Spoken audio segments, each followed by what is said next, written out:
Hello, thank you for joining me for episode number 14 of our book summary series here, where we take a look at a lot of different books, different topics that are affecting us today, and what does the Bible say about these big topics. And today we have a really good book for you called Dangerous Calling by Paul David Tripp. You know, if you're a ministry leader or you aspire to be a ministry leader, this is especially a good book, good episode for you.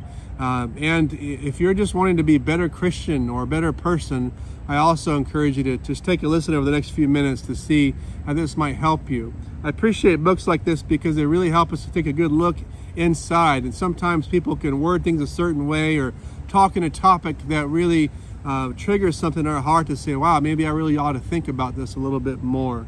And so he's talking here at first about examining pastoral culture. In other words, many pastors become pastors going through Bible college or seminary, and he's examining that process and that culture. And I think it's a good thing to do because there are a lot of issues, obviously, with people. Anytime you have a person, you got issues, right? And so how can we make this process better? How can we develop people in a better way that are giving out to people on a weekly basis as pastors and leaders? He says here, I quote, "I am convinced that the crisis of pastoral culture often begins in the seminary class. It begins with a distant, impersonal, information-based handling of the Word of God. It begins with pastors who, in their seminary years, became quite comfortable with holding God's Word distant from their own hearts. It begins with brains becoming more important than hearts." And I would say, yes, this is a problem. It's like any university, if you think about it. You got a few short years to cram a lot of information in. And so what are you doing if you're going to those universities? You are studying like crazy. Why? Of course, hopefully to give you a career down the road and you'll know what you need to do. So much information that you have is just to pass the test that you come. And you hope down the road you'll learn those tools and information better as you experience those situations. And there's a lot of truth to that, but perhaps there's a better way to learn. I'm not saying you shouldn't go to Bible college or seminary. I think those are good things to do. But I also think coupled with that, there needs to be a whole lot more on-the-job training, if you will. A lot of mentoring. And mentoring, by the way, should last your lifetime. That you are being mentored by someone else and coached by someone else. And that also you at some point begin mentoring and coaching other people. And I think that is really critical in this day and age, especially with ministry leadership. I can remember going to Bible college and taking those tests and going to the wall where you look at the class and it had the class number and the students. You're looking for your 4-digit number and you're looking for the test score, and either you're very excited or you're a ho-hum, like, oh well, or oh no. I remember those days very well, and it was a lot of anxiety going to the wall of testing scores. But I learned very quickly that there's so much I didn't learn in college when I went to be a youth pastor full time, and so much. In fact, I had to start going to conferences more and being involved in other ministries for youth pastors around, just because I had so much to learn. He says here in another quote, "Ministries are derailed because leaders begin to think that they have arrived and don't do the protective things that they warn everyone else to do."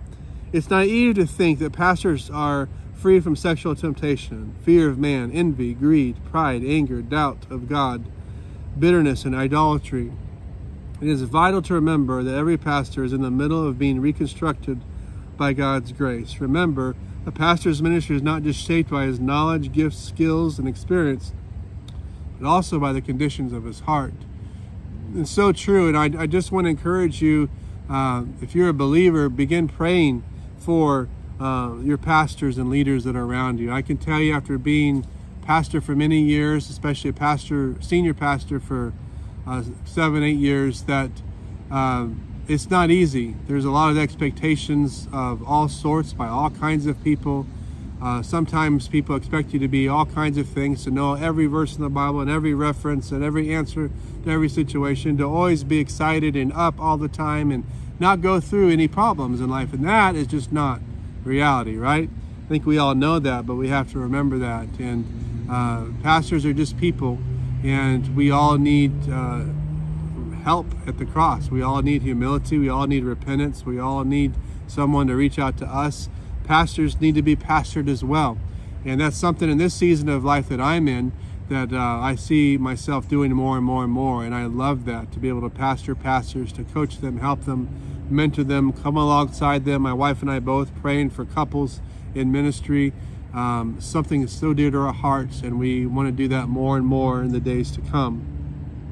The next area he says here that he focuses on the book is the danger of losing your awe. In other words, forgetting who God is. He says a great danger of ministry is familiarity with the things of God will cause you to lose your awe.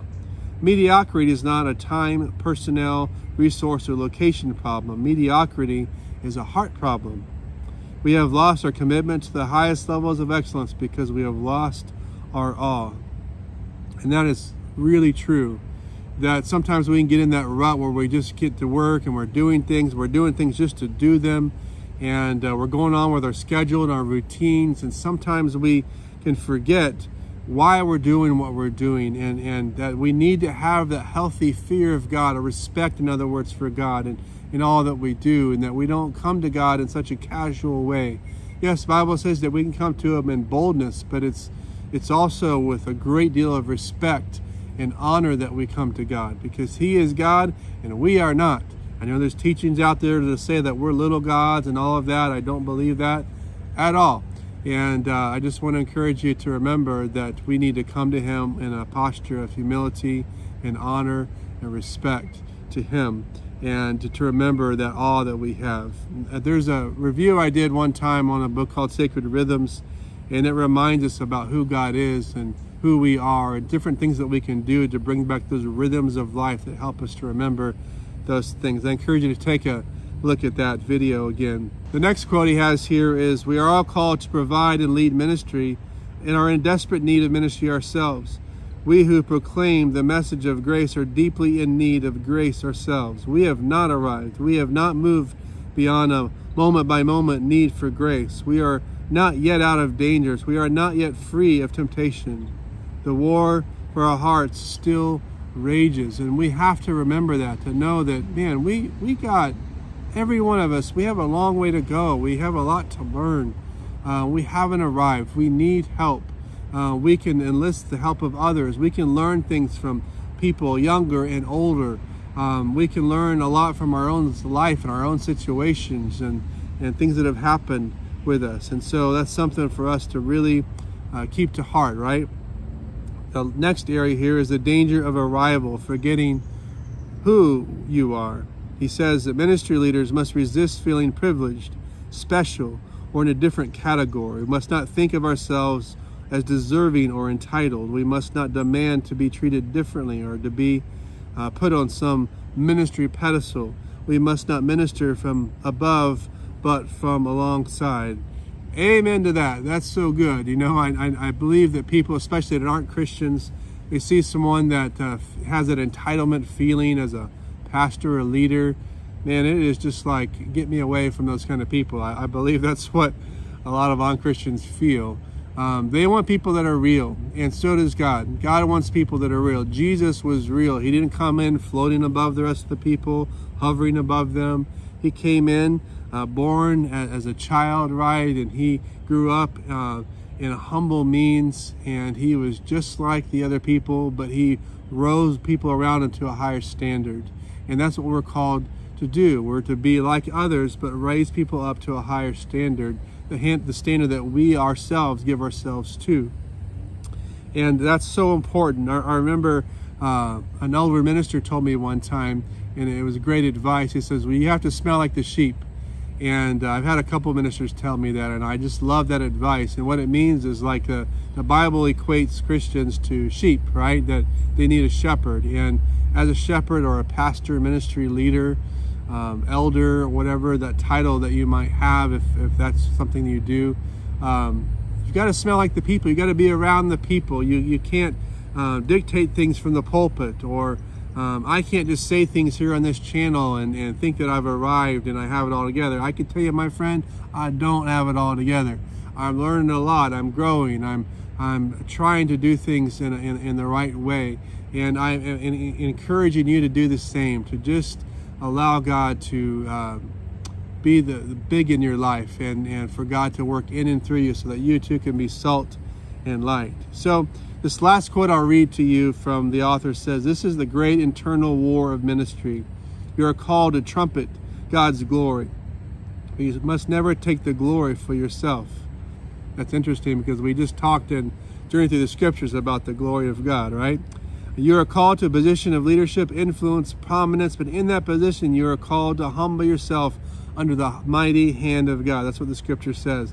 Perhaps there is nothing more important to ministry than knowing your place. Boy, that's really well said. I love that we all need to know our place, and especially as leaders, that we need to love God and love people. That is the two most important things in life. I want to close here with the scripture, Colossians 3:12 through 15. "Since God chose you to be the holy people he loves, you must clothe yourself with tender-hearted mercy, kindness, humility, gentleness, and patience. Make allowance for each other's faults and forgive anyone who offends you. Remember, the Lord forgave you, so you must forgive others. Above all, clothe yourself with love, which binds us all together in perfect harmony. Let the peace that comes from Christ rule in your hearts, for as members of one body, you are called to live in peace and always be thankful." Wow, what a great passage here. A great reminder, especially for those who are ministry leaders or aspire to be. We must remember these are the things that God is calling us to do, to lead in these things, right? And so, but it's really for all of us as believers to really behave in such a way that we are humble and we're helping other people. And if you're not a Christian, if you're far away from God, I want to encourage you, man, it's so amazing to serve God. He gives us such light in our life. He helps us so much. He helps us to make a difference, and he can be that, for sure, that thing that we've missed all of our life. I just want to remind you, according to Exodus, God says that he is a savior, he's a deliverer, he's a redeemer, and he's a restorer. And God wants to do that in your life today, but we have to, all of us, focus on him and allow him to do those big work in our life today. So let me pray. God, I thank you for this day. Thank you for everyone watching or listening today. May you bless and keep them, Lord God. May your face shine upon them, God. And we thank you, Father, that you will help each one of us, Lord, to fall in love with you, especially those who are leading others. May you give them a special grace to do that with excellence, with a good heart, with excitement and joy.